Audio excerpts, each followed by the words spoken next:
Yes, and welcome to Take Note. And like I told you, we are going to be having a guest here. We are going to be discussing nutrition and a bit of labeling. You need to get to know what you need to buy, what product is valid, which one is invalid, and of course, all things to do with nutrition. And with me, I have a guest. His name is Martin Wambona, the program associate of Sephirot, and we are going to be discussing on the topic of empowering consumers through clear nutrition information. You are welcome, Martin. Yes, thank you so much, dear Hope, and I'm happy to be here to speak to the citizens of this country, to speak to the population and the Ugandans at large. Thank you so much. You're welcome. Now, we are also discussing the role of nutrient profiling and front of pack warning labels. As we all know, we are consumers, of course. We buy some things that we know clearly are not good for our health. But to start with, can you explain what nutrient profiling is for our viewers out there who might not be able to understand and how it relates to public health? Yes, thank you so much, dear Hope, for having me here. I am Martin Wambona, just like Hope introduced me, and I am the Programs Associate at the Center for Food and Adequate Living Rights, Sephirot. So we promote social justice in food, nutrition and agriculture and investment systems. But just allow me to break down the problem a bit and why we need nutrition information that is easily understandable by the people who consume the food. We have a problem in this country, dear Ugandans, that 33% of the deaths, annual deaths in this country are due to non-communicable diseases. Now, you who's watching me there, you have a 22% chance of dying from NCDs, the non-communicable diseases. Actually, 1 in 5 Ugandans die every day due to non-communicable diseases, and these are overweight, obesity, hypertension, the cancers, and all of those other sorts of non-communicable diseases. Actually, even mental illness is a non-communicable disease. But what has brought that problem to us as Ugandans is we have, on the market now, there is high prevalence of processed and ultra-processed food products on the market that have been overly processed, additives added within there, and they have lost their natural form and taste and state. Now, these processed and ultra-processed products are high in what we call nutrients of critical concern. Now, the nutrients of critical concern are salt, sugar, and fat. Now, these ones have contributed to this rise in non-communicable diseases and the deaths we see. On Sunday, there was the Build the Hostel campaign by the Uganda Cancer Society.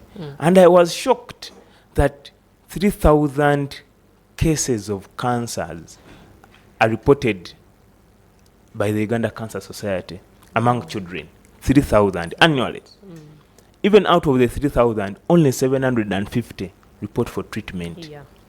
And the other day, so when the government plans to expand the Uganda Cancer Institute, too much money being put into expanding the Cancer Institute, and there are simple tools, policies, laws, regulations that can protect us consumers from consuming these foods that are leading us to that extent, to that point of death, to the extent that government wants to expand. The other day someone was telling that the Cancer Institute has cohorts.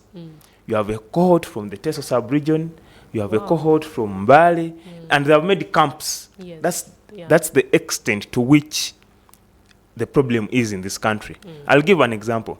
Most families, including where I come from and the villages where you come from, you have treated a person suffering from obesity, suffering from hypertension, stroke, and cancers. It has become now a norm that every family, every community, there's a cancer person dying every year within our families. So that's the extent to the problem. Now, us as civil society organizations, as advocates for public health, because NCDs now come as a public health issue, Yes. we have come out to advocate for regulations, for laws, for policies that protect us as consumers against these ultra-processed products, these food products that are mislabeled, that do not have nutrition information. Some products don't have ingredient lists, and people consume them. Yes, yes. The World Health Organization has come up with what we call population nutrition intake goals.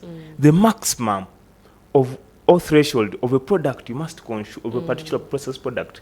But now, the government in Uganda has not come up yet with a law, with a regulation, with a policy to take on such measures to protect us, the consumers, Yes. against those harmful products. Now, what are we advocating for, and what are we asking government, Ministry of Health, and all relevant ministries to do for the country as a gift Yes. to this country, even before we celebrate the next Independence Day? We want what we call a nutrient profiling model. We're asking Ministry of Health to pass an evidence-based nutrient profiling model. Okay. Now, a nutrient profiling model is just a policy tool. Okay. It sets thresholds or limits of food product, of nutrients, of the nutrient of critical concern, in particular food products, that for any beverage that is on the market, Yes. for any sweet, for any biscuit, for any bread, for any other food product that is processed and is on the market, it shouldn't exceed this particular threshold Yeah. of this nutrient of critical concern. Now, when that nutrient profiling model is done and put, thresholds are set, limits to which a person should consume a particular product are set, we will have what we call a nutrient profiling model in place. But it's not in itself the end. That's what we call front of the pack warning labeling. Yes. And it comes from within the nutrient profiling model and the thresholds. That if a threshold is set and a particular food product exceeds that threshold of sugar, fat, and salt, there must be a warning label on the front of the pack. Yes. Because between me and you know that products have nutrition information on them. But who dare in this country reads? We have a, first of all, poor reading habit. Yeah. Someone said that if you want to hide something from Ugandans and from Write it Africans, down. write it down. Yes. Between me and you, we know the illiteracy levels in this country. It doesn't benefit me as a Ugandan when you put salt, calories, that is true. and you put percentages, grams, serving size, and all that. So we want the nutrient profiling model to inform what we call front of the pack warning labeling. Okay. Now, the front of the pack warning labeling is just straightforward, comprehensible information that even anyone in the village can easily understand and know that this product is high in a particular nutrient of critical concern. So, for example, if I'm taking a beverage Yes. X and there's high sugar in it, a manufacturer is supposed to put a label, a warning label on front of the pack that even when I'm buying, I clearly see that high in sugar, high in salt, high in fat. Because now I know it is going to be detrimental to my health. The consumer should take that product knowing that it's going to have an effect on my health. It is going to have an impact on my well-being as a country, as an individual. Yeah. Because we clearly know that without a healthy population, this country is going nowhere. We are going to get the money we want to get. We are going to have the economic development, but it's going to die and collapse on us because I have the money today. The next day I'm spending millions and millions That's of true. money at the Cancer Institute, treating myself year after year with hypertension, with pressure, and all those other things. So we want to have nutrient profiling Yeah. models, but also want to have front of the pack warning labeling to guide us consumers. Even if we put this front of the pack warning labeling in the local languages for particular products that are prevalent in a particular locality, that even my grandmother down there in the village can easily know that sukari munji, I can not take this product consistently or overly, because it is going to affect me as a person, it's going to affect my incomes, it is going to affect the people I live with within the community. Okay, but you see, the front of pack warning labeling is there. And of course, it is to benefit us, the consumers. I feel like, according to you, what do you think the government can do best? Because I know that some of these producers may not take that initiative to actually put that warning label of high in sugar, high in salt, because they want their product to be sold. So do you think the government can try a different alternative to see that some of these things are actually emphasized and enforced, to see that we actually live healthy? Okay. You see, Hope, it is government's mandate and duty to protect me as a consumer, as a citizen, because I pay tax. And the Constitution states very well that it's government's responsibility to protect me from any other third party that has effect on me as a person. The Constitution is clear. You see, health is a human right. Food is a human right. Although pretend to say that they are not, but they are. They're inherent. And government must protect my right to food, to adequate food, must protect my right to health. Yeah. You get what I mean? So when we have front of the pack warning labeling regulations and standards, they must be mandatory. We are not putting anyone to task that your business will collapse. No. We are trying to actually market your product.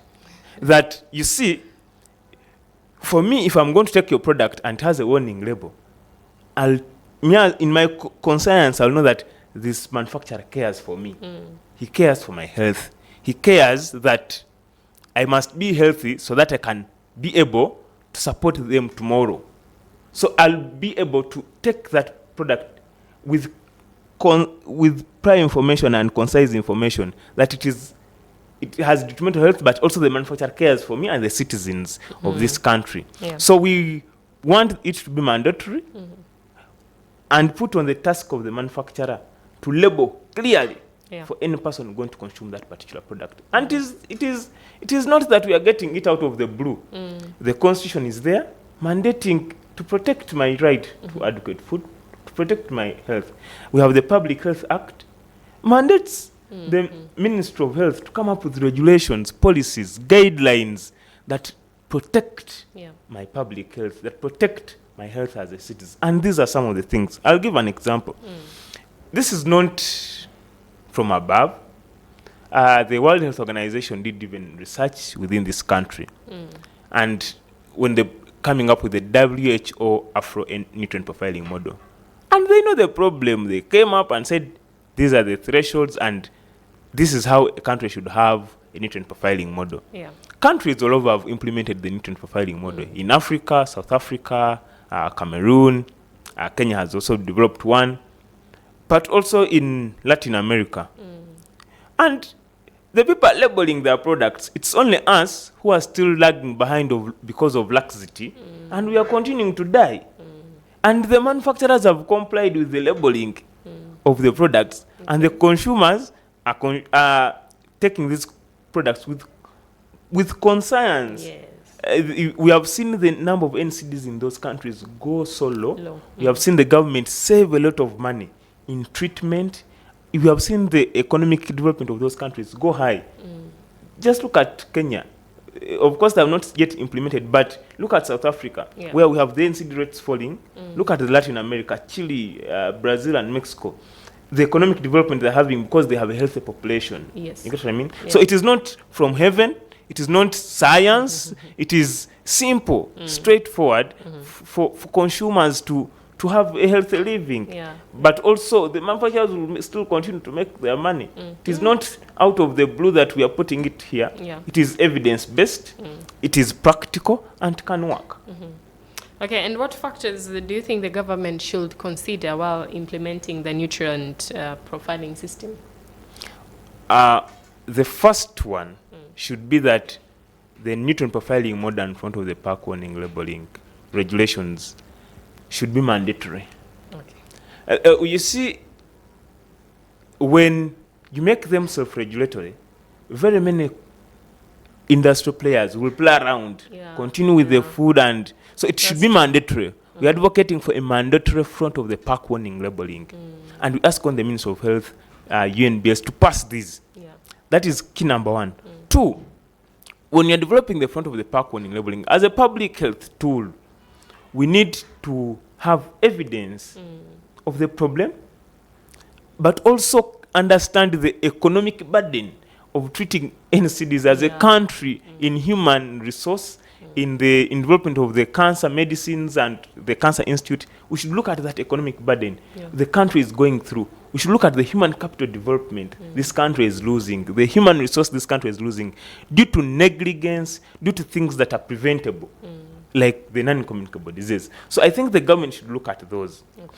The other aspect I didn't tell you when we talked about children, you see, the children are a very vulnerable population. And the food industry has now learned to play around the emotions and all those of the children. For children. Because now for me, I can easily go and understand that this product may not be good for my health and not take it. But the children will not. And they have taken advantage of their pester power. You see, when you have a child and they ask you that they want a particular food or they want KFC, you will not say you don't want. Because they have the pester power, they will cry and you want them to keep quiet, so you'll give them the food. That's why you see we have overly obese children now. We have children who are overweight compared to their age and height. We have children, we have cancers for people for the 40 years and above because of those days. 40 years and above people, that's when said, okay, person can get NCDs because they are of age, their immunity is low. But now we have cancers in children.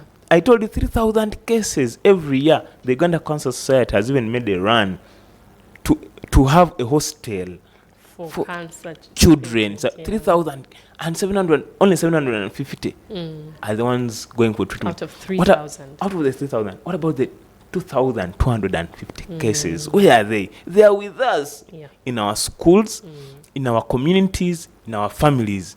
So the nutrient profiling model will not stop at the front of the pack warning labeling.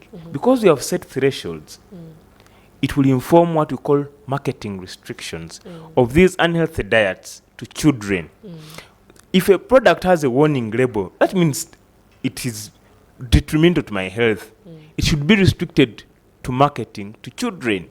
It should be not marketed around school environments, because if it is marketed around school environments, the children will definitely demand for the food product and they will overly consume because they are vulnerable, they are young, they are, I'll say, somehow ignorant of the intentions of the food industry when they play around with the food product. So the nutrient profiling model will inform front of the pack warning, labeling regulations, marketing restrictions of unhealthy diets to children to protect the vulnerable children against these unscrupulous advertising, marketing, and these unhealthy food products. Okay, then how can nutrition labeling be made accessible to all consumers and including those with limited health literacy? Yeah, because I said now the nutrient profiling model is quite a technical document that will be consumed by only the Ministry of Health, the policy makers, the implementers. Now, to break it down, it is going to form the front of the pack warning labeling regulations. Now, if I have a particular food product on the market and on its front that is displayed when I'm buying, because now you see the problem we have is we have products, they have nutrition information. Yes. By the way, 37% of the products in the food market in Uganda do not have ingredient information. Wow. So you don't know what you are consuming. So, but those ones that have nutrition information that is too tiny, too small, in foreign language, some in French, Latin, German, Arabic, and it is hidden behind, and you cannot even understand what is there. Even when you do understand, you do not have the time to go behind and look, do the calculations. So the nutrient profiling model will do the calculations for us. But now, the front of the pack warning labeling is going to be straightforward, clear. You have a shape on front of the pack.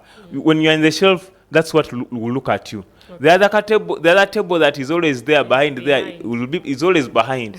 But now the front of the pack will be in front. That means it has been accessible. So as you display your product in terms of implementation, the front of the pack will be displayed in front because that's where the name of the product is. Are we together? Now, on that, within that, there's a warning label or a shape. That there are shapes that have been done globally and all that. So in it, there will be a warning high in sugar, high in salt, high in fat. So for me, I'll know that it has simplified everything. I'll not understand the table like many do now that is behind the food product. But when it is on front and in the shelf, because even the regulations will guide on the size. So even when I have an eye problem, there's a minimum size of a warning label that you put on your product. Now it will be easy to understand language that high in sugar, high in salt. We even want it to be translated to, because there are products within this country that are in a particular locality that may not have the literacy levels to understand English. There are products, me and you know that they are there in the communities, but they're only made within that locality, sold within only Chivoga, sold only within Imbale, and they don't exceed that area. Yes. So such products will be required to have such a warning label that will have been decided by the Ministry of Health in local language, sukari munji, so that a person who is buying and is in the shelf of the supermarket or the grocery store will see, the first thing they will see and clearly understand is that there's a lot of sugar here, that there's a lot of salt here. Because it is on front of the pack, it is in local language, it has a minimum size, it cannot be manipulated. Okay. Just to wrap this up, what can you tell the viewer in terms of nutrition? How healthy can someone live to ensure that, we even avoid the non-communicable diseases infesting us in this country? There are very many things. On the policy side and regulatory side, from government, Ministry of Health, Ministry of Trade, Ministry of Agriculture, and all other ministries involved. Please pass the NPM. Please pass one of the pack warning labeling to inform the consumers. Please pass the marketing restrictions of unhealthy diets to children to protect the children, because we are losing a very big critical mass. We are losing a lot of human resource. Human capital development is an agenda of the National Development Plan 4. So if we do not protect the children now, actually the National Development Plan 4 talks about promoting the human capital development along the value chain of the entire life cycle of a human being, right from birth, including breastfeeding. So we must protect such a critical aspect of the nation, the children. But as a consumer, please, as we task on the Ministry of Health and other ministries to adopt a nutrient profiling model for this country, to inform you on the products that are high in particular nutrients of critical concern that are detrimental to your health, please eat healthy. Reduce on consumption of sugar-sweetened beverages, for example, the sodas, the cakes that are high in sugar. Those are the food products that are high in fat, and you know them and are easily seen. Try to take natural food, whole grain food, eat a number of vegetables on your plate, a number of fruits, take water, exercise regularly. As we bring on as we task the Ministry of Health to pass the nutrient profiling model and these other regulations to protect you. But if we overly continue consuming these processed and ultra processed, because now they have become so easy to get. Formerly, it was so hard no one knew in the 1990s or even the early 2000s that I'll sit one day in my office and food is brought on the doorstep. No one knew that I'll one time call and food is brought to me. No one knew that one day I'll just drive in, get a package of food and go. Because we all thought food is prepared in the kitchen through all those processes. But now that is the case. So let us minimize consumption of those ultra-processed foods. You minimize eating chapatis. I don't know what that will be, but minimize eating chapatis.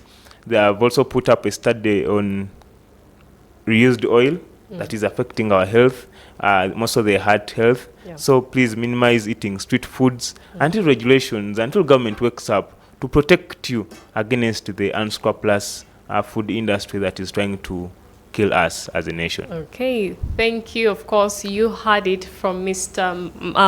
Martin Wambona, the Program Associate of CEPHROT. Please make sure that you do stay healthy. It's very, very important because, we also make the nation and we need a healthy nation. Well, we have come to the end of Good Morning Family. It's always a pleasure to serve you here every morning. It's time to say goodbye, but do stay tuned. We will be having Issues at Hand coming right up next.